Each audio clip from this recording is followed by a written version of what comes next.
হৃদয়ের অন্তরের আমল। আমাদের অঙ্গ প্রত্যঙ্গের যেমন আমল আছে, আমাদের হাত পা, আমাদের মাথা কপাল, আমাদের দেহের যেমন আমল আছে, আমাদের অন্তরেরও কিন্তু আমল আছে। মিশকাতে হাদিসটি আছে, হাদিসটি মুসনাদে আহমদে আছে, হাদিসটি সহিহুল জামি কিতাবে আছে। নবী সাল্লাল্লাহু আলাইহি ওয়াসাল্লাম বলেছেন, ইন্নাল্লাহা লা ইয়ানজুরু ইলা সুওয়ারিকুম ওয়ালা ইলা আজসামিকুম ওয়ালাকিন ইয়ানজুরু ইলা কুলুবিকুম ওয়া আ'মালিকুম। আল্লাহ তোমাদের চেহারা সৌন্দর্যের দিকে তাকায় না, আল্লাহ তোমাদের দেহের সৌন্দর্যের দিকে তাকায় না, তবে আল্লাহ তোমাদের আমল আর তোমাদের হৃদয়ের দিকে তাকায়, অন্তরের দিকে তাকায়। অন্তরের একটি আমল হচ্ছে আল্লাহর প্রতি ভালোবাসা, আরেকটি আমল হচ্ছে আল্লাহর প্রতি ভয় রাখা। এই দুটি জিনিস যার কলিজার মধ্যে থাকবে, আল্লাহ কসম সে আল্লাহর কোন নাফরমানিতে লিপ্ত হতে পারে না, ঠিক কিনা? হৃদয়ের এই ভালোবাসা, আল্লাহর প্রতি ভালোবাসা যদি সৃষ্টি করতে পারি, তো বিশ্বাস করেন পরকালে আপনার নাজাতটা খুব সহজ হবে। নবী সাল্লাল্লাহু আলাইহি ওয়াসাল্লাম প্রায় সময় তিনি সালাতে দোয়া করতেন, আল্লাহুম্মা হাসিবনি হিসাবান ইয়াসীরা, আল্লাহুম্মা হাসিবনি হিসাবান ইয়াসীরা। আল্লাহ আমার হিসাবটা তুমি সহজ করে নিও, আল্লাহ আমার হিসাবটা তুমি সহজ করে নিও। আয়েশা রাদিয়াল্লাহু আনহা বলেন, ইয়া রাসূলুল্লাহ, আপনি হিসাব সহজের জন্য এত বেশি দোয়া কেন করছেন? আল্লাহ নবী বললেন, আয়েশা, আল্লাহ যদি দয়া করে কারো হিসাব সহজ করে নেয় তবেই সেই ব্যক্তি জান্নাত পাবে।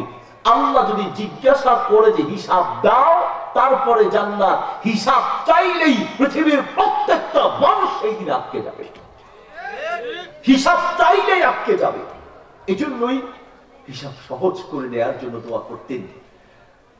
নবী সাল্লাল্লাহু আলাইহি ওয়াসাল্লাম নিজে সবসময় নিজে হিসাবের ব্যাপারে আতঙ্কিত থাকতেন। সাহাবায়ে কেরাম একবার সফরে গেলেন, সুনান তিরমিজিতে হাদিসটি এসেছে। সফর থেকে এসে এক মাস পরে এসে আল্লাহ রাসূলের চেহারার দিকে তাকিয়ে কোন কোন সাহাবী চোখের পানি ছেড়ে দিয়েছেন।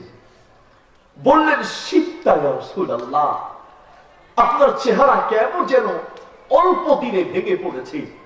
ইয়া রাসূলুল্লাহ, আপনি তো বৃদ্ধ হয়ে গেলেন, চেহারা ভেঙে গিয়েছে, চুল দাড়ি খুব অল্প বয়সে আপনার পেকে গিয়েছে। ইয়া রাসূলুল্লাহ, আপনি কি টেনশন করছেন? আল্লাহ নবী বললেন, শাইয়াবাতনি সূরাতু হুদিন ওয়া আখওয়াতুহা, আমি নবীকে অল্প বয়সে বুড়ো বানিয়ে দিয়েছি সূরা হুদ আর সূরা হুদের মতো কয়েকটি সূরা, যেই সূরাগুলোর মধ্যে উল্লেখ আছে কিয়ামতের মাঠে আল্লাহর সামনে দাঁড়িয়ে হিসাব দিতে হবে। এই হিসাব দেওয়ার টেনশনে আল্লাহর নবী অল্প বয়সে বুড়ো হয়ে গেছেন। আল্লাহু আকবার। কোন টেনশন আছে আপনার? আপনার আমোদ প্রমোদ, আপনার রং তামাশা, আপনার দুনিয়ার চাল চলন দেখে বুঝার উপায় নাই যে আপনি মরবেন। আপনার জীবনের পরিকল্পনাগুলো দেখে বুঝার উপায় নাই যে আপনি মরবেন। এই কথা আপনার মনে আছে বলে একবারও মনে হয় না, ঠিক কিনা? আপনি মরবেন এই কথা আপনার মনে আছে? কই মনে আছে?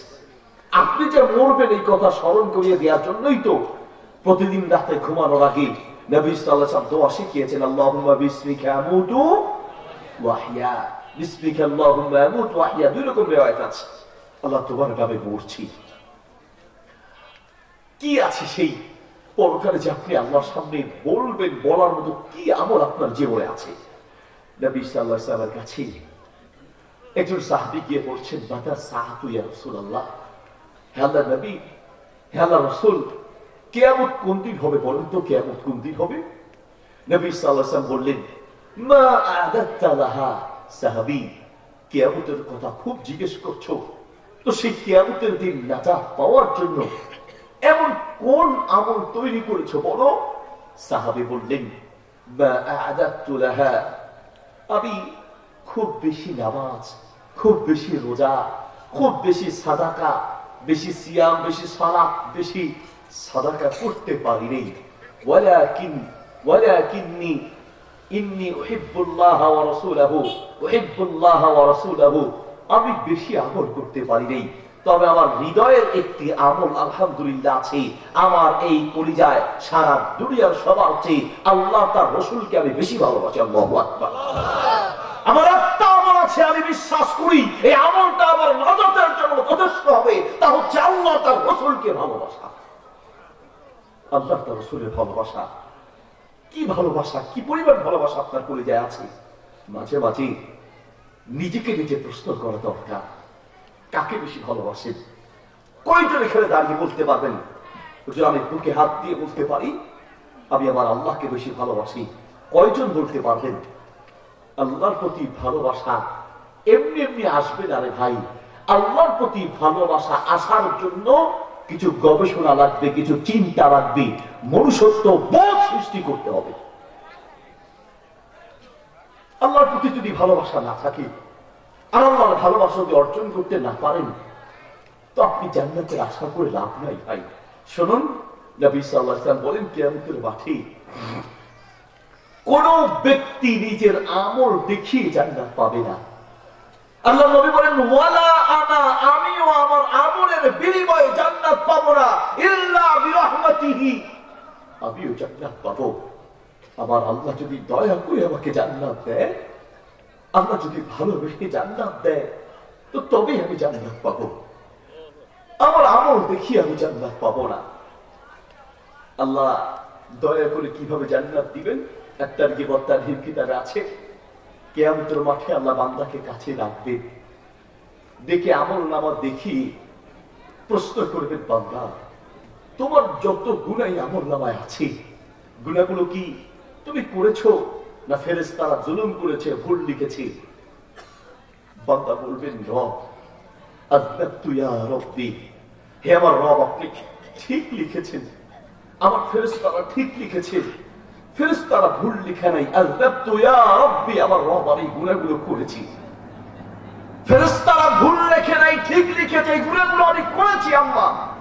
এখন তোমার কি হবে? মালিক আপনি আমার রব আর আমি আপনার গোলাম, আপনি যদি আমাকে জাহান্নামে দেন তো পৃথিবীর কেউ আপনাকে ঠেকাতে পারবে না, আর আপনি যদি দয়া করে জান্নাত দেন, মাফ করে দেন, তো তবেই মালিক আমি মাফ পাবো। আল্লাহ কাছে ডেকে বলবেন বান্দা এদিকে আসো, তোমার এই আমলগুলোকে আখফাইতু যামবাক, আমি কে দুনিয়াতে গোপন রেখেছি, আমি কাউকে বলি নাই, কিন্তু তোমার কিছু আমলের কারণে আমি আল্লাহ তোমাকে মহব্বত করি, তোমার প্রতি আমার ভালোবাসা আছে, তোমার এই গুণাগুলোকে আমি দুনিয়ায় গোপন রেখেছি, আজকে কিয়ামতের মাঠেও গোপন রেখে দিলাম। আমি আল্লাহ নিজ দয়ায় ভালোবাসায় তোমাকে জান্নাতের মেহমান বানায় দিলাম। আল্লাহু আকবার। এইভাবে যদি আল্লাহ মাফ করে তো তবে আপনি মাফ পাবেন। ভাই আমার কথা কি বুঝেন আপনারা? ওয়াস্ত জীবনে বহু শুনেছেন, 50, 60, 70 বছর আমার মনে আছে এই মাঠেই আমি হয়তো আমার এই এলাকাতে 11-12 বছর আগে এসেছিলাম, তাই না? সেই আমি আল্লাহ এখনো বাঁচিয়ে রেখেছেন, আগের মতোই আমি সেই মোহাম্মদ আলী আছি, কিন্তু কথা পাল্টে দিয়েছি।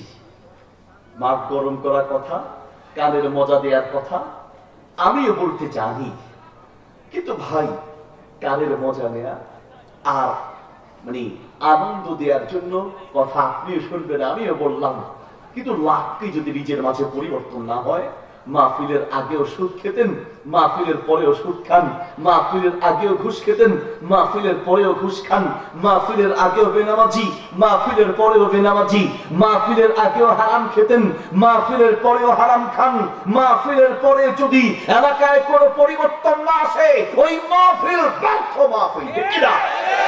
একটা পরিবর্তন আসতে হবে, এজন্য দিল দিয়ে কথা শুনতে হবে, এই কথা মনে করে বসতে হবে যে আজকের এই মাহফিল আপনার আমার জীবনের শেষ মাহফিল হতে পারে। কলিজার মধ্যে যদি আল্লাহর প্রতি ভালোবাসা সৃষ্টি করতে পারেন, আল্লাহর ভালোবাসা অর্জন করতে পারেন, আল্লাহর কসম দুনিয়ার সফলতা আখিরাতের সফলতা। নবী সাল্লাল্লাহু আলাইহি ওয়াসাল্লাম মাঝে মাঝে দোয়া করতেন, রিওয়ায়াত নিয়ে যদিও ভিন্নতা আছে, তবে দোয়ার ক্ষেত্রে গ্রহণযোগ্য। নবী সাল্লাল্লাহু আলাইহি ওয়াসাল্লামের একটি দোয়া পাওয়া যায়, আল্লাহুম্মা ইন্নী আসআলুকা হুব্বাক ওয়া হুব্বা মান ইউহিব্বুক ওয়া হুব্বা আমালি ইউকররিবুনি ইলা হুব্বিক। আল্লাহ, আমি তোমার ভালোবাসা চাই, তোমাকে যারা ভালোবাসে তাদের ভালোবাসা চাই, এবং আমলের প্রতি এমন ভালোবাসা চাই, এমন আমল করতে চাই যে আমল আমাকে তোমার ভালোবাসা পর্যন্ত পৌঁছে দিবে। আমিন। আল্লাহর প্রতি ভালোবাসা আপনার অন্তরে পৃথিবীর সবার চেয়ে আসাধ্য হুব্বান লিল্লাহ, আসাধ্য হুব্বান লিল্লাহ, পৃথিবীর সবার চেয়ে আপনার কলিজায় যদি আল্লাহর প্রতি ভালোবাসা বেশি আনতে হয়, তাহলে আপনার প্রতি আল্লাহর কি পরিমাণ দয়া আছে সেই দয়াগুলোকে স্মরণ করতে হয়, সেই দয়াগুলোকে নিয়ে ভাবতে হয়। ওয়াজ করে বুঝায় শেষ করতে পারবো না। কোরআন মাজিদ একটা সূরা আছে, সূরার নাম সূরাতুর রহমান। এই সূরাতুর রহমানটা মাঝে মাঝে তাফসীর সহ পড়বেন, আপনার উপরে আল্লাহ কি পরিমাণ দয়া আছে। সূরা ইব্রাহিমের 7 নম্বর আয়াতে আল্লাহ বলেন, লাইন শাকারতুম লাযীদান্নাকুম ওয়া লাইন কাফারতুম ইন আযাবি লাশাদীদ। বান্দা, যদি আমার নিয়ামতের শুকরিয়া আদায় করো তো আমি নিয়ামত আরো বাড়িয়ে দিব, আর যদি আমার অকৃতজ্ঞ হও আমার আযাব বড় কঠিন। মনে রেখো, আপনার উপরে আল্লাহর যে পরিমাণ দয়া আছে, আল্লাহর কসম, একটা নিয়ামতের জন্য কিয়ামত পর্যন্ত সিজদায় পড়ে থাকলেও একটা নিয়ামতের শুকরিয়া আদায় শেষ হবে না। বিভিন্ন মাহফিলে গেলে আমাকে প্রশ্ন দেয়, ইন্টারনেট আপনারা দেখেছেন। এক মাহফিলের শেষে আমাকে প্রশ্ন দিল, হুজুর কথা বলে কি? মেহরবানি করে কেউ কথা বলা যাবে না, একদম উঠাচো বসা করা যাবে না। রাজি আছেন ইনশাআল্লাহ? খুব খেয়াল করে কথা শুনতে হবে। প্রশ্ন দিয়েছে, হুজুর কিছু খেলাম, খাওয়ার পরে আলহামদুলিল্লাহ বললাম, এটা বুঝলাম যে আল্লাহর নিয়ামত পেয়েছি, এই জন্য আলহামদুলিল্লাহ বলছি। রিজিক পাওয়ার পরে আলহামদুলিল্লাহ বলতে হয়, ভালো কিছু অর্জন করার পরে আলহামদুলিল্লাহ বলি, এটা হুজুর বুঝি যে আল্লাহর নিয়ামত পেয়েছি, এই জন্য আলহামদুলিল্লাহ বললাম। হুজুর বাথরুমে গিয়ে প্রস্রাব করলাম, পায়খানা করলাম, খারাপ কাজ করলাম, সেই বাথরুম থেকে বের হয়ে কেন হুজুর আলহামদুলিল্লাহ বলতে হয়? বাথরুমে তো খারাপ কাজ করলাম, বাথরুম থেকে বের হয়ে গুফরানাকা আলহামদুলিল্লাহিল্লাযী, এই যে আলহামদুলিল্লাহ বলতে হয়, কারণটা কি? আমি বললাম বাথরুম থেকে বের হয়ে কেন আলহামদুলিল্লাহ বলতে হয় সেই দিন বুঝবেন। যেই দিন প্রস্রাব পায়খানা আটকে যাবে সেই দিন বুঝবেন আল্লাহর কত বড় নিয়ামতের মধ্যে ছিলেন, সেই দিন আপনি বুঝবেন। আমার বাবা স্ট্রোক করেছিল, আমার বাবাকে নিয়ে হসপিটালে গিয়েছিলাম। বাবাকে যেই জায়গায় রেখেছে তার পাশেই 30-35 বছরের একজন যুবক এসে মাটিতে ছটপট করে গলা কাটা কবুতরের মতো ছটপট করছি। আমি ডাক্তারকে গিয়ে বললাম, ডাক্তার সে এই রোগীটা এমন করছে কেন? গলা কাটা কবুতরের মতো ছটপট ছটপট করছে, কারণটা কি? কি রোগটা? বলছে হুজুর খুব ছোট্ট একটা রোগ। আমি বললাম, ডাক্তার সাহেব মাথা ঠিক আছে? আপনি বলছেন ছোট্ট রোগ, সমস্যা ছোট, আর সে ছটপট করে মাটিতে গড়াগড়ি দিয়ে কাঁপছে।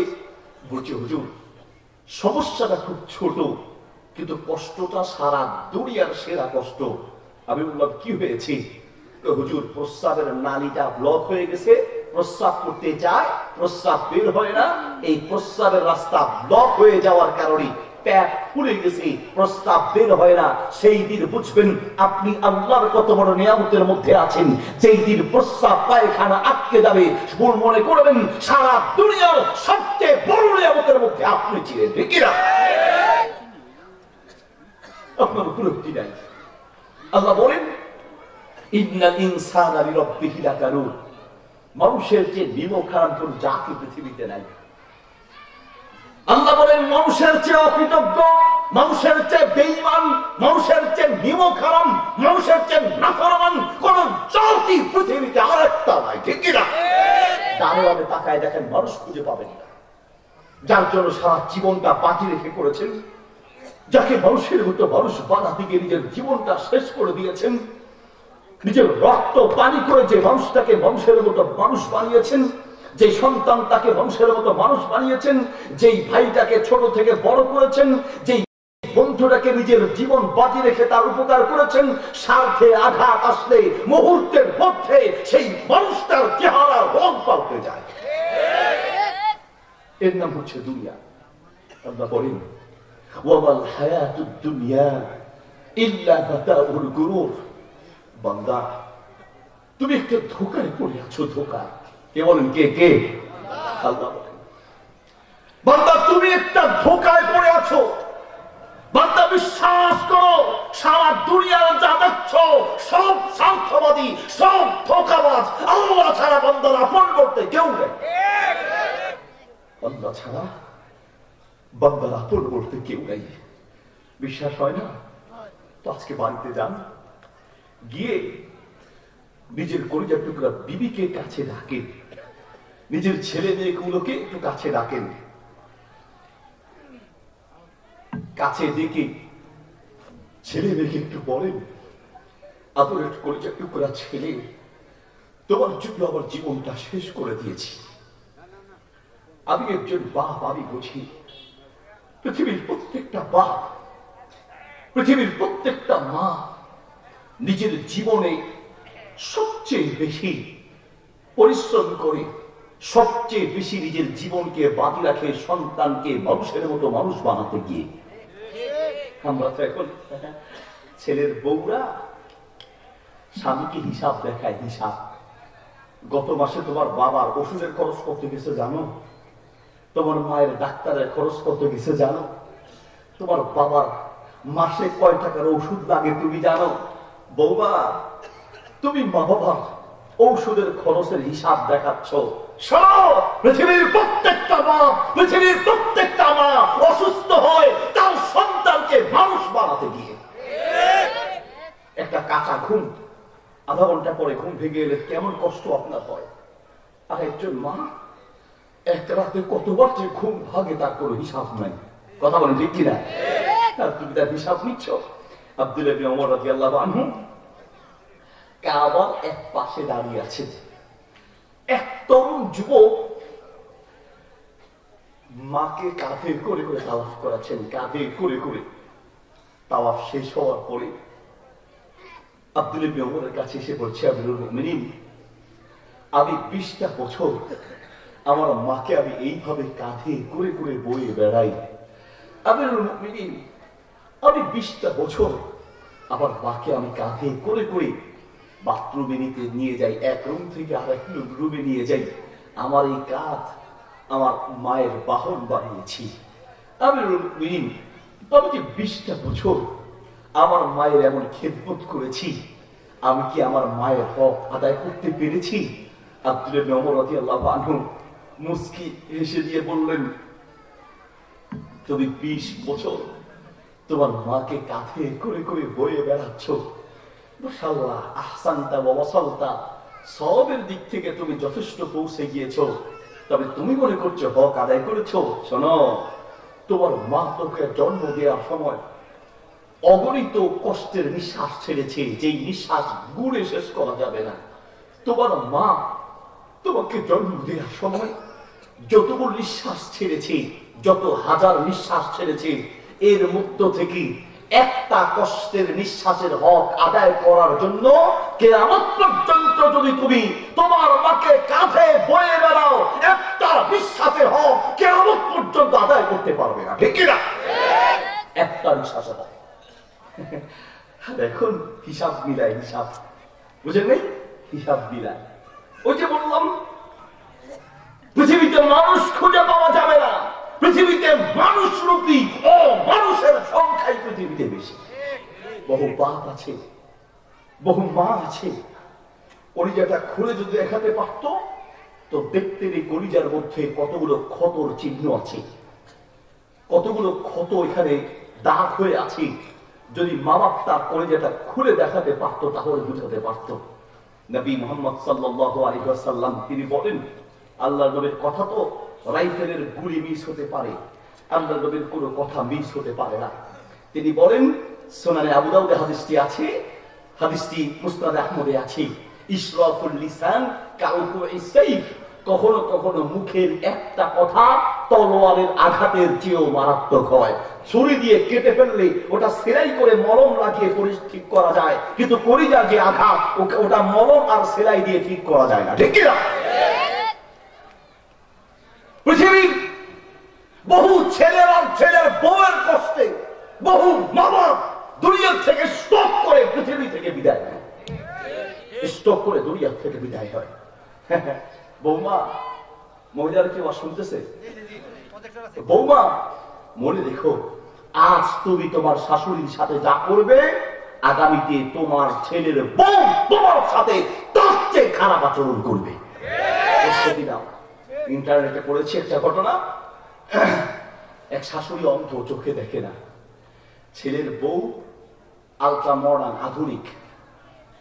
বাবা একটু বসবেন না যাবেন? আধুনিক। শাশুড়ি পিঠ চুলকাচ্ছে, তো ছেলের বউকে বলছে, বৌমা একটু তাড়াতাড়ি আমার পিঠটা চুলকায় দাও। বৌমা বলছে, আপনার জ্বালায় বাঁচলাম না। শুয়ে শুয়ে বৌমা মোবাইলে গেমস খেলছে, শুয়ে আছে। শাশুড়িকে বলছে, আচ্ছা ঠিক আছে, পিছনে আসেন, চুলকায় দিই। রাগ করে বললেন। তো শাশুড়ি তো অন্ধ মানুষ, অনেক কষ্ট করে পিছনে আসতে আসতে বৌমার একদম পায়ের কাছে চলে এসেছে।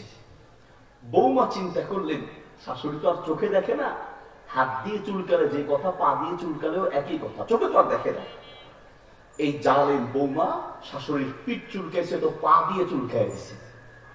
পা দিয়ে চুলকানোর পরে শাশুড়ি যেহেতু অন্ধ, একটু আরাম পেয়েছে, দুই হাত তুলে আল্লাহর কাছে দোয়া করছে, আল্লাহ আমার বৌমা আমাকে যেমন আরাম দিয়েছে, তুমি আমার বৌমাকে ঠিক তেমনি আরাম দিও। আমাকে যেমন দিছে তুমিও ঠিক তেমন আরামের ব্যবস্থা করে দিও। এই বৌমা এক সময় বৃদ্ধা হলেন, ছেলেকে বিয়ে করালেন। ছেলের বউ বাসায় আসলো, দেখে শুনে একদম মাদ্রাসার মেয়ে, দিনদার মেয়ে বিয়ে করিয়েছে। শাশুড়ি আর বউয়ের সংসার ভালোই চলছে। একদিন শাশুড়িরও পিঠ চুলকাচ্ছে, বৌমাকে বলছি, বৌমা একটু পিঠটা চুলকায় দাও তো, পিঠে কি যেন পড়েছে। বৌমা একদম দৌড়ে এসে, যেহেতু ভালো বৌমা, দৌড়ে এসে শাশুড়ির একদম পিঠের কাছে বসে গিয়েছে। অনেকক্ষণ বসে থাকলো। শাশুড়ি বলছে, আর পিঠটা চুলকাও, কি হলো? তুমি তো আমার সব কথা শুনে এই ছোট্ট একটা কথা মানতে দেরি হচ্ছে গেল। বৌমা বলছে, শাশুড়ি মা আমাকে মাফ করবেন, আমি অনেকক্ষণ ধরে চেষ্টা করছি, কিন্তু আমি আপনার পিঠ চুলকাতে পারছি না। শাশুড়ি বলছে, কি বলো, মাথা ঠিক আছে তোমার, কি সমস্যা? বলছে, শাশুড়ি মা আমি অনেকক্ষণ ধরে আমার হাত দুটি উঠায়া আপনার পিঠটা চুলকাতে চাচ্ছি, কিন্তু কে যেন আমার দুইটা হাত আটকে ধরে রাখি, আর আমার পাটাকে যেন উপরের দিকে উঠায়া দেয়। শাশুড়ি মা বিশ্বাস করেন, আমি কিন্তু পা উঠাচ্ছি না, আমি হাত দিয়ে চুলকাতে চাচ্ছি, আমার পাটা কে যেন পিঠের দিকে উঠায়া দেয়। শাশুড়ি চোখের পানি ছেড়ে দিয়ে বললেন, বৌমা পা দিয়ে আবার পিঠ চুলকায় দাও, আর পারলে একটা লাথি মারো, এটা তোমার দোষ নয়, এটা আমার শাশুড়ির সেই বদদোয়া। আমার সেই শাশুড়ির বদদোয়া, আমিও একদিন এই ধরনের বেয়াদবি করেছিলাম, আজ সেটা আমার কপালে এসেছে, তোমার দোষ নয়, এটা আমার স্বভাবের দোষ। আমার সেই বদদোয়া, আমার উপরে সেই বদদোয়া কবুল হয়েছে, মুরব্বির দোয়া তো আল্লাহ কবুল করে নেন। বলতে চাচ্ছিলাম, ছেলের বৌমারা শুনে নাও, বৌমারা শুনে নাও, আজ শ্বশুর শাশুড়ির সাথে যা করবে, আগামীতে তার চেয়ে খারাপ আচরণ তুমি পাবে, ঠিক কিনা? তবে একদিকে ওয়াজ করলে হবে না, কৃতজ্ঞতা বোধ খালি ছেলের বউরা মানবে, ছেলেরা মানবে, আর আপনারা শ্বশুর শাশুড়িরা আপনারা ছেলের বউর উপরে জুলুম করে যাবেন, তাও কিন্তু হবে না। বেয়াদবি মাফ করবেন, আমাদের বহু শ্বশুর শাশুড়ি আছে, ইনসাফ নাই, ইনসাফ। ইনসাফ বুঝেন? নিজের মেয়েটা দিনের 9টা-10টা বাজে ঘুম থেকে উঠে নিজের মেয়েকে ফজরের নামাজের কথা পর্যন্ত বলে না, আর ছেলের বউকে ওয়াজ করে। হুজুরে বলছে, শেখে বলেছে তাহাজ্জুদের নামাজ পড়তে হবে, তাহাজ্জুদের নামাজের অনেক ফজিলত। বৌমা তাহাজ্জুদের সময় উঠবা, নামাজ পড়ে নাস্তা তৈরি করবা। আসল উদ্দেশ্য তাহাজ্জুদ না, আসল উদ্দেশ্য কি? নাস্তা। নিজের মেয়েটাকে ফজরের কথা বলে না, আর ছেলের বউকে রাতের 4টা-5টা বাজে উঠায়া দাও, তোমাকেও কিয়ামতের মাঠে আসামির কাঠগড়ায় দাঁড়াতে হবে। ইনসাফ করতে হবে, ইনসাফ। শ্বশুর শাশুড়িরা মনে কষ্ট নেবেন না, নিজের ছেলের বউকে মেয়ের মতো আদর করেন, ছেলের বউ আপনাকে নিজের মা বাবার মতো সম্মান করবে। একজন যুবক একজন যুবক নতুন বিয়ে করেছে, সৌদি আরবের এক আলেমের কাছে গিয়ে বলছে, শেখানা ইন্নী তাজাওয়াজতু, শেখ আমি নতুন বিয়ে করেছি, আউসিনি শেখানা আউসিনি, আমাকে একটু উপদেশ দেন, আমাকে একটু উপদেশ দেন। শেখ তাকে কাছে রাখলেন, দেখে বললেন, শোনো, তুমি যদি সুখ আর শান্তি সংসারে পেতে যাও তাহলে মনে রেখো, এই তোমার ওয়াইফ, তোমার বিবি কিন্তু তার মা ছেড়ে এসেছে, বাপ ছেড়ে এসেছে, ভাই বোন আত্মীয় স্বজন সব ছেড়ে তোমার বাড়িতে এসেছে। তুমি যদি এই মেয়েকে দিয়ে সুখ আর শান্তি পেতে চাও তাহলে মা বাবা ভাই বোন এই মেয়েটাকে যেই পরিমাণ ভালোবাসা দিত, তুমি আর তোমার পরিবার মিলে সেই পরিমাণ ভালোবাসা যদি দিতে পারো, সংসার সুখের হবে, তোমার ঘর থেকে সে আলাদা হতে চাইবে না। ঠিক কিনা? বলতে চাচ্ছিলাম, পৃথিবীতে স্বার্থবাদী মানুষের অভাব নাই। আল্লাহ বলেন, বান্দা ওয়াল হায়াতুদ দুনিয়া ইল্লা মাতাউল গুরুর, যা দেখছো সব স্বার্থের পিছনে দৌড়ায়। যদি স্বার্থবাদী না হয় তো আজকে যাও, নিজের ছেলে মেয়েকে, নিজের সন্তান সন্ততি, বিবি বাচ্চা সবাইকে ডেকে বলো, বিবি আমি তো তোমার সুখের জন্য আমার জীবনটা শেষ করেছি, কলেজের টুকরা ছেলে আমি তোমার সুখের জন্য আমার জীবনটাকে শেষ করে দিয়েছি, কলেজের টুকরা মেয়ে তোমাকে সুখী করতে গিয়ে আমি আমার রক্ত পানি করেছি। আমি যখন মরে যাব, একটা মাত্র রাত, প্রথম রাত আমি কবরে থাকতে ভয় পাবো, একা ঘরে থাকতে আমি ভয় পাবো। বিবি একটা মাত্র রাত আমার সাথে মাটির নিচে থেকো, কলেজের টুকরা ছেলে একটা মাত্র রাত আমার সাথে মাটির নিচে কবরে থেকো। আপনার ছেলে, আপনার মেয়ে, আপনার বিবি আপনার সাথে মাটির নিচে থাকতে রাজি হবে, আর আপনার সাথে মাটির নিচে কবরে থাকবে দূরে থাক। আপনি যে খাটে মারা যাবেন সেই খাটে একা ঘুমাতে ভয় পাবে, আপনি যে রুমে মারা যাবেন সেই রুমে একা থাকতে ভয় পাবে, আপনার লাশের কাছে একা থাকতে ভয় পাবে। আল্লাহ বলেন, বান্দা মাটির নিচে থাকবে তো দূরে থাক, তোমার লাশের কাছে একা থাকতে ভয় পাবে। সারা দুনিয়া তোমাকে মাটির নিচে চাপা দিয়ে চলে আসবে, আল্লাহ ছাড়া বান্দার আপন বলতে কেউ থাকবে না। আল্লাহ ছাড়া বান্দা আপন বলতে সেই দিন কেউ থাকবে না। আল্লাহ এই জন্য বলেন, ইয়া আইয়ুহাল ইনসান মা গাররাকা বিরাব্বিকাল কারীম, ও বান্দা আমি দয়াময় আল্লাহর ব্যাপারে কোন জিনিস তোমায় ধোঁকায় ফেলে দিয়েছি, দয়াময় আল্লাহর ব্যাপারে কোন জিনিস তোমায় ধোঁকায় ফেলে দিয়েছি। আমরা যে কত বড় বিমুখান, আমরা যে কত বড় অকৃতজ্ঞ, শুধু আমি দৃষ্টান্ত দিয়ে দিয়ে আপনার বিবেকে কিছু প্রশ্ন রেখে দিতে চাই। আর দোয়া করি, আল্লাহ আমাদের সবাইকে তুমি হিদায়াত দাও, আমিন বলেন। আল্লাহ আমাদের মাঝে একটু পরিবর্তন দাও, আমিন বলেন। আল্লাহ বলেন, বান্দা তুমি যে কত বড় অকৃতজ্ঞ, তুমি তোমাকে প্রশ্ন করো। ওয়াজআলনা নাওমাকুম সুবাতা, আল্লাহ বলেন, বান্দা আমি আল্লাহ তোমার উপরে কি পরিমাণ দয়া করি একটু তুমি চিন্তা করো। রাতের বেলা আপনি ঘুমাতে গিয়েছেন, আপনি যে ঘুমাতে গেলেন চাইলেই পৃথিবীর কেউ ঘুমাতে পারে না, ঘুম কে দেয়? আল্লাহ বলেন, ওয়াজআলনা আমি দেই নাওমাকুম তোমাদেরকে ঘুম সুবাতা আরামদায়ক ঘুম, আমি আল্লাহ দেই, পৃথিবীর কেউ চাইলে ঘুমাতে পারে না। বিশ্বাস করেন, আমি আলহামদুলিল্লাহ মাহফিলের উসিলায় এবং আমার গার্মেন্টস এর বিজনেস আছে, আমার গার্মেন্টস এর উসিলায় লক্ষ লক্ষ কোটি টাকার, শত হাজার কোটি টাকার মালিকদের সাথে আমি উঠা বসা করি। আমি দেখেছি যার টাকা পয়সা অর্থ সম্পদ যত বেশি তার ঘুমের কষ্ট তত বেশি, যার টাকা পয়সা যত কম তার ঘুমের কষ্ট তত কম। ঠিক না? কেউ চাইলেই ঘুমাইতে পারে না। ঢাকা শহরে এক কোটিপতি চাচা মসজিদ থেকে প্রতিদিন নামাজ পড়ে বের হওয়ার সময় দেখে বারান্দায় এক পাগলা ঘুমায়, শরীরে হলো সালার বস্তা গায়ে দিয়া, খুব বিদেশি কোনো কম্বল নাই, তুলার কোনো নরম বালিশ নেই, মাথার নিচে একটা ইট আর গায়ে সালার বস্তা। এক কোটিপতি চাচা ওই পাগলার দিকে তাকায় চিন্তা করে, ঘটনা কি, আমি এত দামি বিছানায় ঘুমাই, আমার ঘুম নাই, আর এই পাগলা সালার বস্তার গায়ে দিলেই ঘুম। নিশ্চয়ই সারার অবস্থায় মনে হয় কোনো কেরামতি আছে। আর আমরা বাঙালি জাত তো কেরামতির পাগল, কিছু একটা করেই ওদের মনে হয় এখানে কোনো কেরামতি আছে। কয়েক বছর আগে বাঁশ কেটে বাঁশ গাছের পানি খাওয়াইছিল, মনে আছে?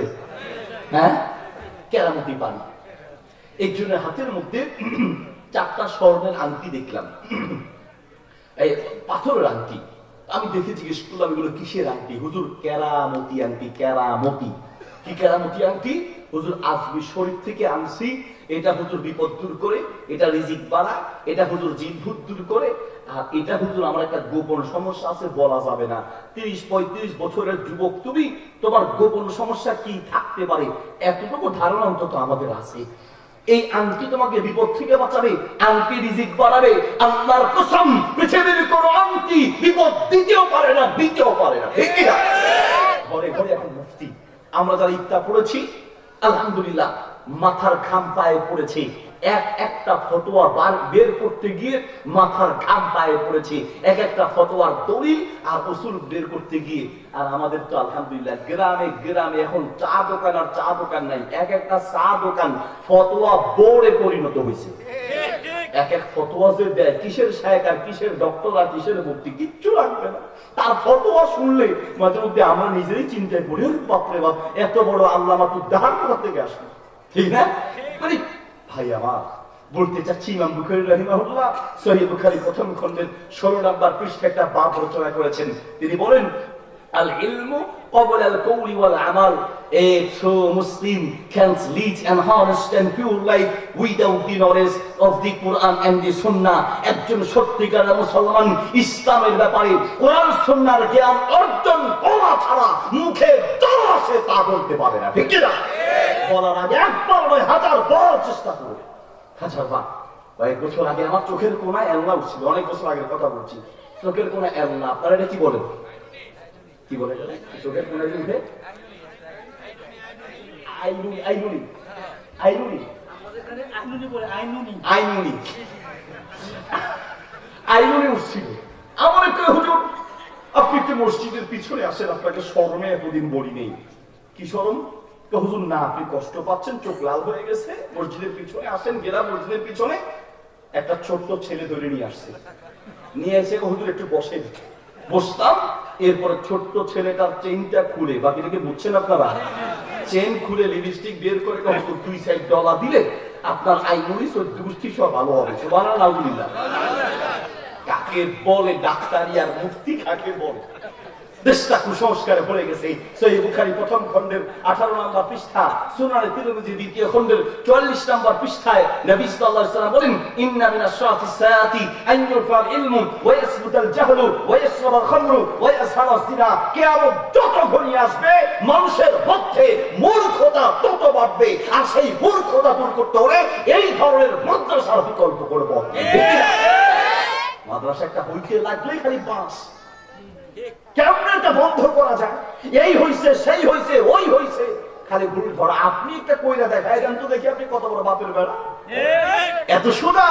একটা মাহফিল করলে মাহফিলের পরে ওই চা দোকানে গিয়ে গিয়ে ফতোয়া দেয়, মাদ্রাসা একটা করলে চা দোকানে গিয়ে গিয়ে ফতোয়া দেয়। শোনো, তোমার কোন তিরস্কারের কারণে, তোমার কোন কুমন্ত্রণার কারণে কোন মাদ্রাসা যদি বন্ধ হয়, মাদ্রাসা আঘাত আসে, মাহফিল আঘাত আসে, কিয়ামতের মাঠে আসামির কাঠগড়ায় দাঁড়াতে হবে।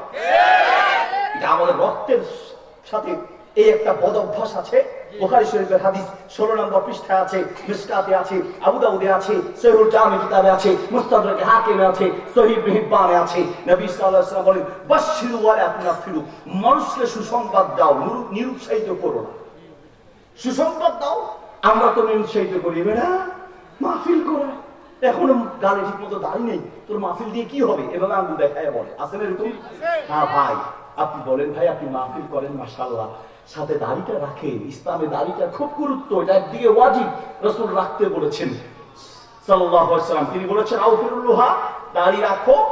আর আউফিরু আমরের সিগা ওয়াল আমরু লিল উজুব, আমরের সিগা ওয়াজিব বোঝানোর জন্য আসে, সেই হিসেবে দাড়ি রাখা ওয়াজিব। দাড়ি রাখা আরেকদিকে সুন্নাত, রাসূল সাল্লাল্লাহু আলাইহি ওয়াসাল্লাম দাড়ি রেখেছেন, সেই হিসেবে সুন্নাহ। দাড়ি কাটা হারাম, কারণ ইসলামে দাড়ি কাটা নিষেধ, সেই হিসেবে আপনি দাড়ি কাটলে একসাথে ভাই 3টা গুনাহ করছেন। আপনি এত ভালো কাজ করেন, কেন ভাই দাড়িটা রাখেন না?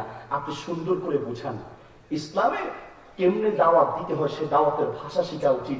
আমি ভাইকে বলবো সম্ভব হলে দাওয়াতের উপরে একটা ট্রেনিং কোর্স করার চেষ্টা করেন, 1 দিন 2 দিন ব্যাপী।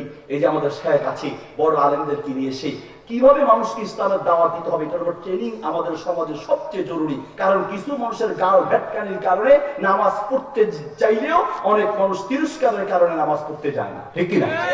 হয়তো মাঝে মাঝে পড়ে, মাঝে মাঝে পড়ে না।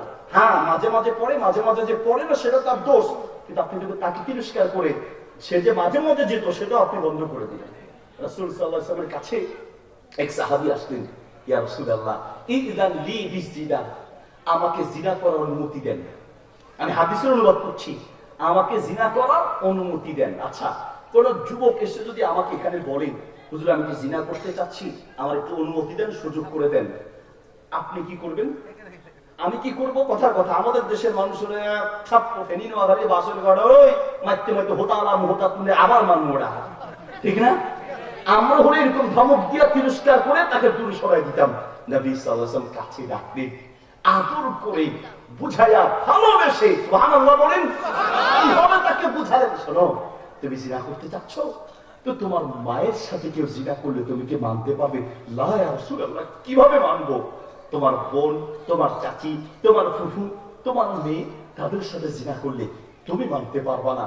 তুমি একটু ভাবো, তোমার মায়ের সাথে জিনা করলে তোমার কাছে কেমন লাগবে, তোমার বোনের সাথে জিনা করলে তোমার কেমন লাগবে, তোমার মেয়ের সাথে করলে তোমার কেমন লাগবে। তো তুমি যে আরেকজনের সাথে করবা, সেও তো কারো মা, সেও তো কারো স্ত্রী, সেও তো কারো বোন, সেও তো কারো মেয়ে, তার করে যা কেমন লাগবে। মুফাসসিরগণ, হাদিসের ব্যাখ্যাকারীগণ লেখেন, আল্লাহর নবী সাল্লাল্লাহু আলাইহি ওয়াসাল্লাম এইভাবে বুঝানোর পরে ওই যুবক মৃত্যুর আগ পর্যন্ত কোনোদিন জিনার ইচ্ছাই তার পরিচয় আসে নাই। আল্লাহু আকবার। মানুষকে এইভাবে বুঝায়া তারপর ঠিক করতে হয়। আমরা তো খালি তিরস্কার করতে জানি। এই জন্য ধ্বংস গজব ওই ব্যক্তির উপরে যে পিছনে বদনাম করে আবার যে সামনে বদনাম করে। কিছু লোক তো পিছনে গীবত করে করে আছে, আর কিছু লোক পিছনে করে না, যা কমু সামনে কমু দেখাই মনে ক্ষমতা আছে তো এখন সে তার চেয়ে গরিব, তার চেয়ে অসহায়, এই জন্য সামনাসামনি অপমান করে। ইসলাম পিছনে গীবত করা যেমন হারাম করেছে, ঠিক তেমনি হুমাজাতিন সামনাসামনি বদনাম অপমান করাকে ইসলাম হারাম করে দিয়েছে, ঠিক কিনা? আপনি দেখবেন, আমার মনে আছে অনেক আগের কথা, এই যে লোকাল বাসে যদি উঠেন তো সুপারভাইজার যে টাকা কাটে, তাই কি বলে সুপারভাইজার না?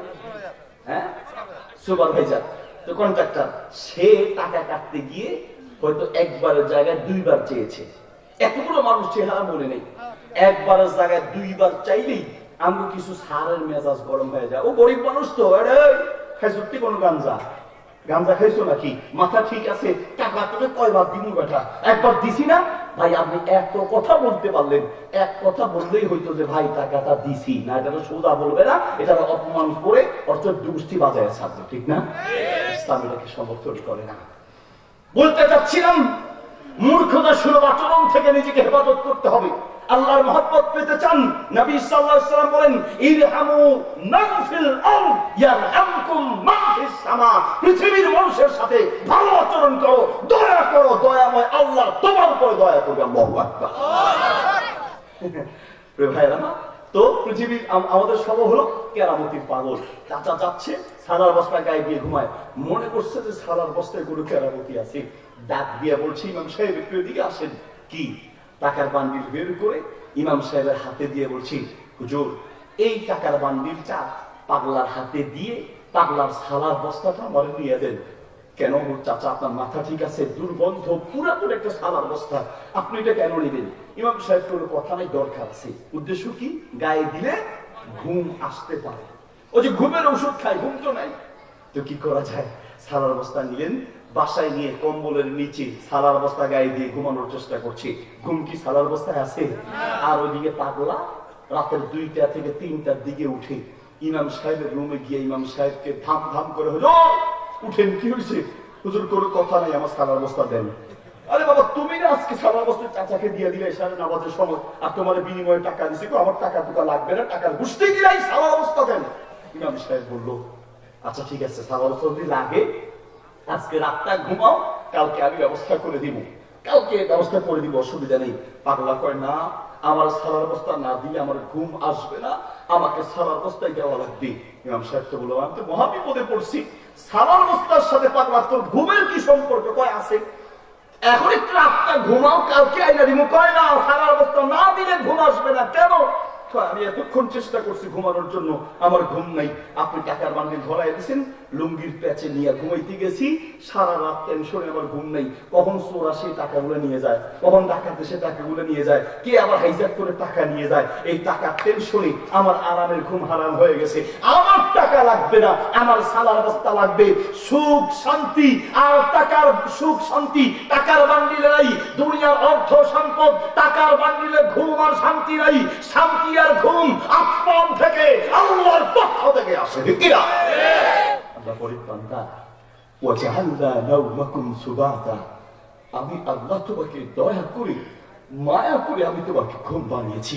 আল্লাহ যদি রাতের বেলা চাইতেন, ব্রেনটাকে ঘুরাই দিতেন, পাবনার মানসিক হসপিটালে যাওয়া লাগতো, পেটে ডিস্টার্ব শুরু করে দিতেন, বাথরুমে যাওয়া লাগতো, স্ট্রোক করাই দিতেন, হসপিটালে যাওয়া লাগতো। আল্লাহ বলেন, না বান্দা, আমি আল্লাহ দয়া করে মায়া করে 7 ঘন্টা তোমাকে ঘুম বানিয়েছি।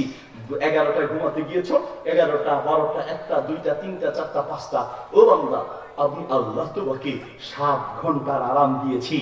আমি তোমাকে 7 ঘন্টার আরাম দিলাম। 7 ঘন্টা পরে ফজরের নামাজের টাইমে আমার জন্য 20 মিনিট সময় খরচ করে ফজরের সালাত আদায় করবে। তুমি আমাকে 20 মিনিট দাও নাই, আমি তোমাকে 7 ঘন্টা দিয়েছি, আমাকে তুমি 20 মিনিট দাও নাই। তুমি মানুষ হতে পারো নাই, তোমার চেয়ে নির্মম খারাপ কেউ হতে পারে। জানি না আমি কিভাবে বললে আপনি বুঝবেন, জানি না কোন শব্দ আর বাক্য দিয়ে বললে আপনার মাঝে পরিবর্তন আসবে। আমি শুধু আপনার বিবেককে জাগ্রত করতে এসেছি। কি করে আপনি ফজরের সালাত না করে আপনি ঘুমান? যেই আল্লাহ আপনাকে দয়া করে 7 থেকে 8 ঘন্টা ঘুম বাড়িয়েছে, সেই আল্লাহর জন্য আপনি ফজরের সালাত আদায় করতে পারেন না। আপনি আপনাকে প্রশ্ন করেন, আপনি কি মানুষ হতে পেরেছেন? আপনার মধ্যে মনুষ্যত্ব বোধ আছে?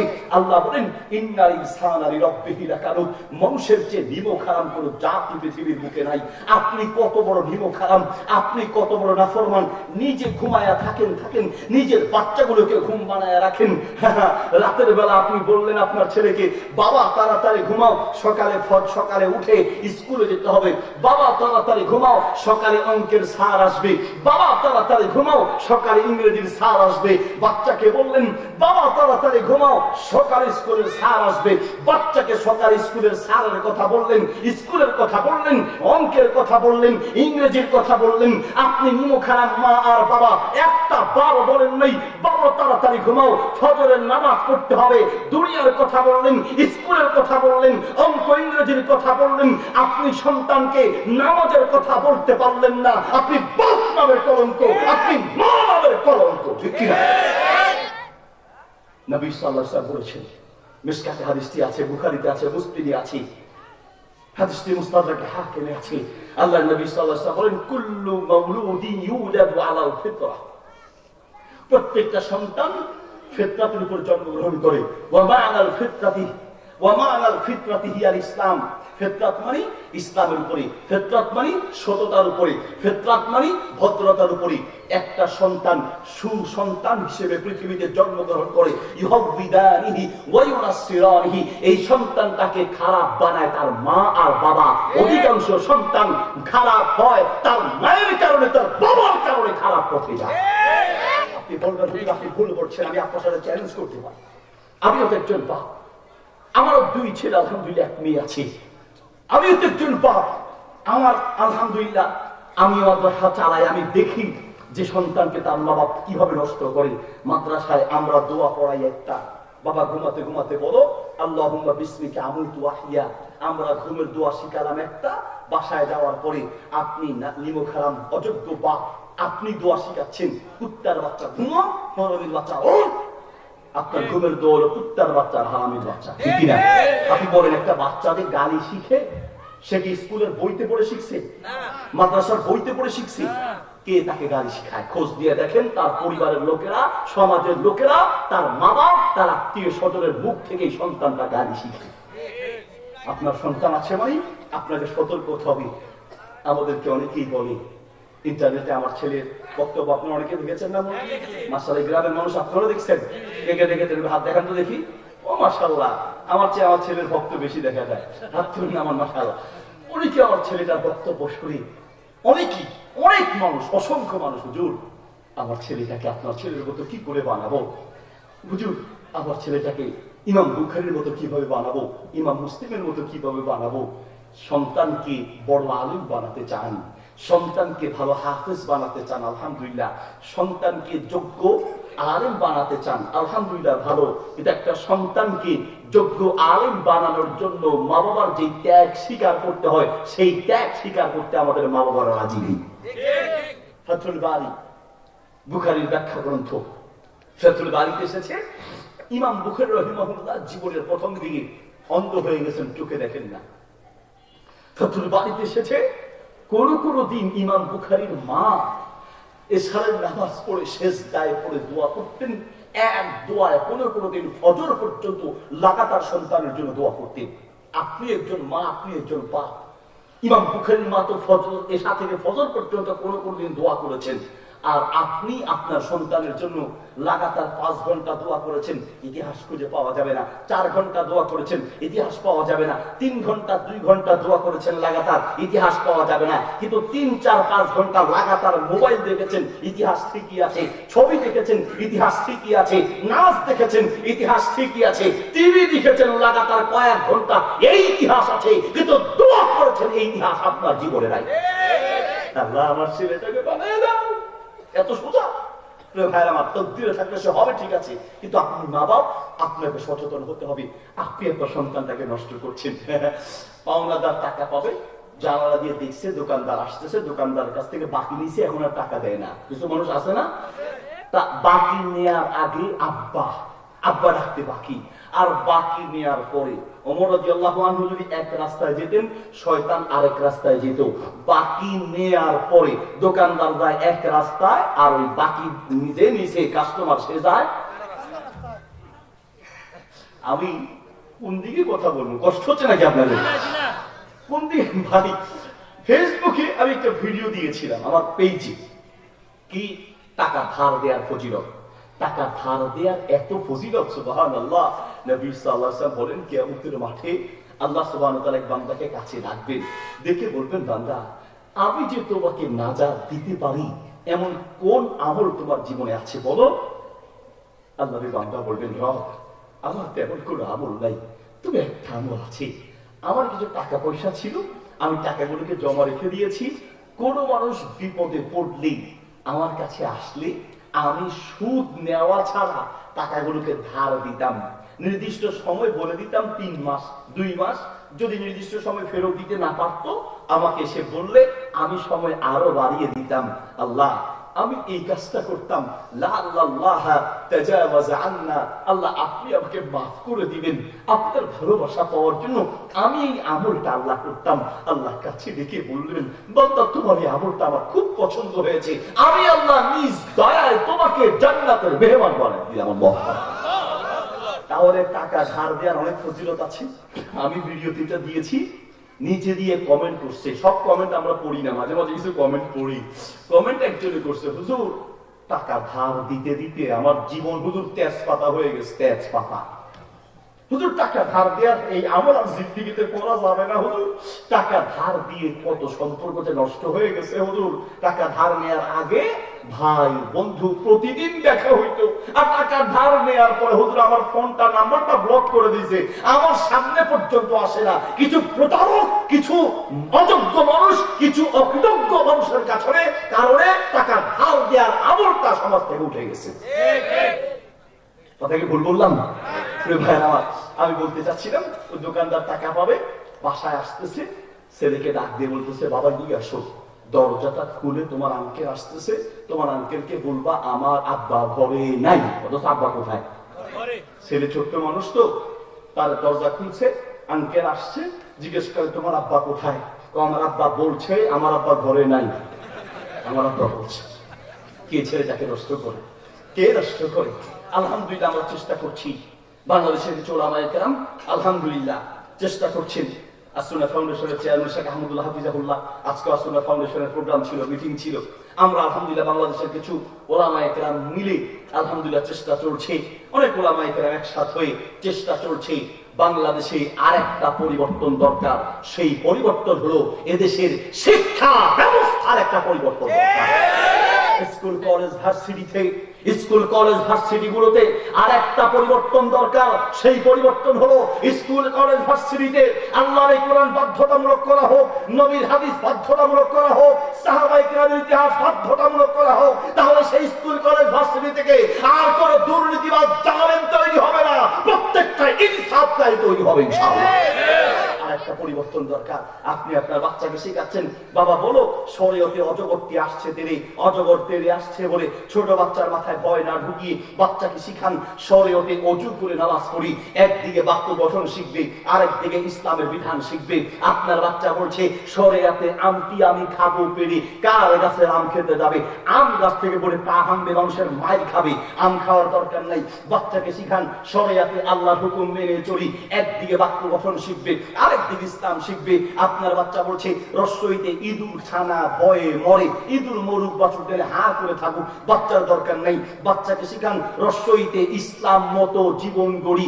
একদিকে বাক্য গঠন শিখবে, আরেকদিকে ইসলাম শিখবে।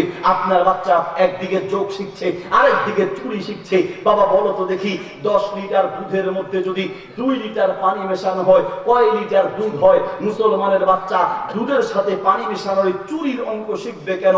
সে যোগ শিখবে তো ইসলামী পদ্ধতিতে শিখবে। বাবা বলো 2 রাকাত ফজরের ফরজ, জোহরের 4, আসরের 4, মাগরিবের 3, এশার 4 রাকাত। বাবা যোগ করে বলো তো দেখি কয় রাকাত সালাত হয়? একদিকে নামাজের হিসাব শিখবে, আরেকদিকে যোগ করা শিখবে। আপনার বাচ্চা একদিকে ভাগ শিখে, আরেকদিকে সুদ শিখে। বাবা বলো তো দেখি 100 টাকায় যদি 2 টাকা সুদ আসে, 10 লক্ষ টাকায় কত টাকা সুদ আসবে? মুসলমানের বাচ্চা সুদের পদ্ধতির অঙ্ক শিখবে কেন? সুদ দেখলে মুসলমানের বাচ্চা রক্ত টকবক করবে, সুদ দেখলে মুসলমানের বাচ্চার চোখ লাল হয়ে যাবে। মুসলমানের বাচ্চা ভাগ আর গুণ শিখবে তো ইসলামী পদ্ধতিতে শিখবে। বাবা বলো 100 টাকায় যদি 2.5 টাকা যাকাত আসে, সুদ নয়, 100 টাকায় যদি 2.5 টাকা যাকাত আসে, গুণ আর ভাগ করে বলো 10 লক্ষ টাকায় কত টাকা যাকাত আসবে? একদিকে যাকাতের বিধান শিখবে, আরেকদিকে অঙ্ক শিখবে, একদিকে ইসলাম শিখবে, আরেকদিকে দুনিয়ার শিক্ষা গ্রহণ করবে। ঠিক কিনা? আপনার বাচ্চাকে আপনি ছোট্টবেলা তার মাথায় একটা মিথ্যা তথ্য ঢুকিয়ে দিচ্ছেন। আপনি বলছেন হাট্টি মাটিন টিম, তারা মাঠে পারে ডিম, তাদের মাথায় খাড়া 2টি শিং। হাট্টি মাটিন টিম, মাথায় খাড়া 2টি শিং আছে, আবার ডিম পারে। জীবনে কোনোদিন দেখছেন? বাচ্চা দেখছে জীবনে কোনোদিন? আপনি দেখেন না, আপনার বাচ্চা কি করে দেখবে?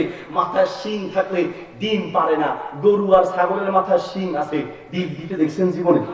গরু আর ছাগল ডিম দেয় আপনাদের এলাকায়?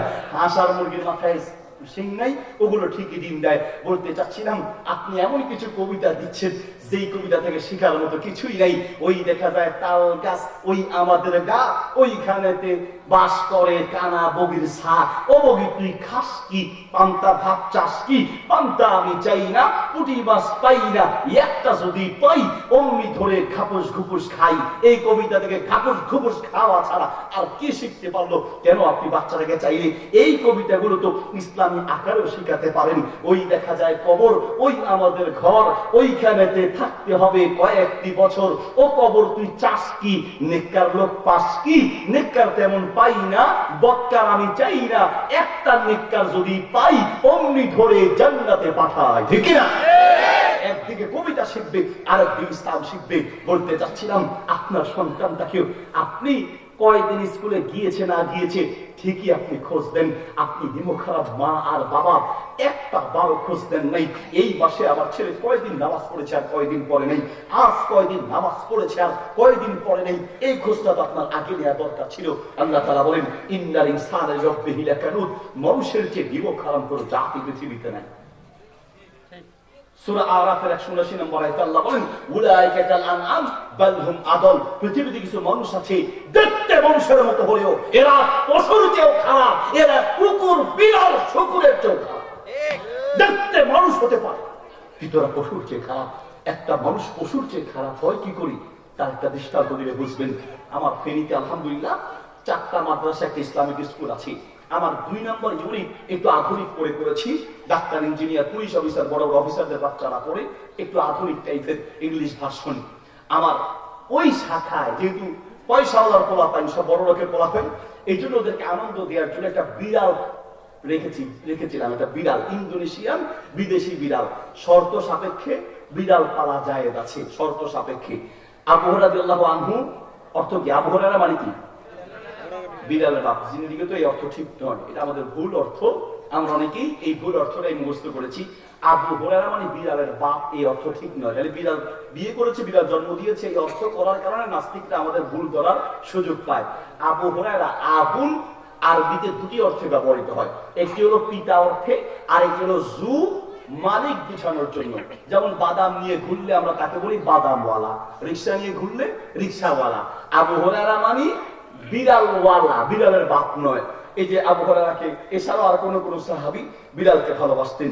আমি বলতে চাচ্ছি, বিড়ালটা যে আমি রেখেছি, আমরা যেহেতু পালি, অফিসে গেলেই বিড়ালটা কোলে উঠে যায়, কাঁধে উঠে যায়, পিছনে ঘুরঘুর ঘুরঘুর ঘুরঘুর করে। একটা বিড়াল তার মালিক চিনে, একটা কুকুর তার মালিক চিনে। কুকুর 2টি শর্তে লালন পালন করা যায় আছে। 1 নম্বর শর্ত আল কালবুল মুআল্লাম, কুকুর যদি শিকারী হয়, ট্রেনিং প্রাপ্ত হয়। 2, 1 নম্বর শিকার করার জন্য, 2 নম্বর পাহারা দেওয়ার জন্য। এই 2 কারণ ছাড়া বিড়াল আদর, এই কুকুর আদর করে পাওয়া জায়েজ নেই। বলতে চাচ্ছি, যে কেউ বিড়াল পাললে বিড়াল তার মালিক চিনে, একটা কুকুর তার মালিক চিনে, একটা গরু তার মালিক চিনে, একটা ছাগল তার মালিক চিনে, একটা পশু তার মালিক চিনে। আর আপনি মানুষ হয়ে আপনার মালিক আল্লাহকে চিনতে পারেন নাই, আপনি পশুর চেয়েও খারাপ, ঠিক কিনা? এই জন্য আরব্য কবি বলেন, তোমার মালিক আল্লাহকে চিনতে চাও, উনজুর লিতিলকা শাজারাতি যাতিল গুসুলিন নাদিরা কাইফা নামাত মিন হাববাতিন ওয়া কাইফা সারাত শাজারা ফাবহাস ওয়া কুল মান যাল্লাযী ইখরিজু মিনহা সামারা। বান্দা, একটা গাছের দিকে তাকাও, তোমার আল্লাহকে খুঁজে পাবে, আল্লাহকে চিনতে পারবে।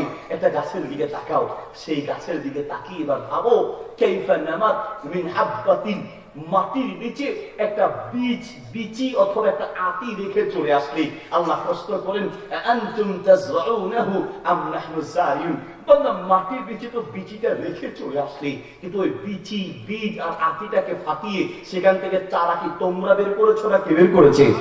আল্লাহ বের করেছেন। ফারহাস, এবার একটু চিন্তা করো, ওই বিচি ফাটিয়ে গাছ বের করলো, কাইফা সারাত শাজারা, একটা গাছ হয়ে গেল। এবার চিন্তা করো, ফাবহাস ওয়া কুল মান যাল্লাযী ইখরিজু মিনহা সামারা, সেই গাছের ভিতর থেকে মৌসুমে মৌসুমে তোমার জন্য আমের সিজনে আম, কাঁঠালের সিজনে কাঁঠাল, ধানের শীষ থেকে ধান বা ধান থেকে চাল, তোমার জন্য এই ফল ফলাদি উৎপন্ন যিনি করেন তিনি কি? আল্লাহ। সেই আল্লাহকে এখনো চিনতে পারিনি। চিনতে আমরা পারবো, যেই দিন বিপদে পড়বো সেই দিন চিনতে পারবো। করোনা যখন আসছিল, মসজিদে মুসল্লিদের সংখ্যা বাড়ছিল, ঠিক না? কথা বলেন ঠিক না? করোনা আসার পরে বহু মানুষের মাঝে একটা পরিবর্তন হয়েছিল। করোনা যাওয়ার পরে আমরা আবার যেই সে হয়ে গেছি। মনে রাখবেন, ইন্না বাতাসা রাব্বিকা লাশাদীদ, আল্লাহর ধরা বড় কঠিন ধরা। আপনি যদি আপনার কলিজায় আল্লাহর ভালোবাসা সৃষ্টি করতে চান, তো আপনার উপরে আল্লাহর কি কি দয়া আছে, সেই দয়াগুলো মাঝে মাঝে একটু স্মরণ করার চেষ্টা করবেন। কুয়েতে আমার এক পরিচিত লোক, কুয়েত থেকে 60 বছর কুয়েতে ইনকাম করে দেশে আসলেন, বয়স 60 বছর। এই লোকটা কুয়েত থেকে আসার পরে, দেশে আসার পরে কিডনিতে ব্যথা, ছটফট করে কাঁদেন। ডাক্তারকে ডাক দিয়ে বললেন, ডাক্তার সাহেব, আমার কিডনির ব্যথায় আমি অস্থির হয়ে যাচ্ছি। আমি 60 বছর কুয়েতে যা ইনকাম করেছি, আমার সেই বাড়ি গাড়ি, আমার ব্যাংকের টাকা সব রেখে দিব। বাড়ি বিক্রি করেন, গাড়ি বিক্রি করেন, আমার টাকা লাগবে না, আমার সুস্থতা লাগবে। একটা মাত্র অঙ্গের সুস্থতার জন্য সারা জীবনের ইনকাম দিতে রাজি। এবার আপনি আপনাকে প্রশ্ন করেন, আপনার মধ্যে আল্লাহ কতগুলো অঙ্গ ভালো রেখেছেন, আপনি কি শুকরিয়া আদায় করেছেন, কি কৃতজ্ঞতা আদায় করেছেন? শুকরিয়া আদায় করতে হয় কিভাবে?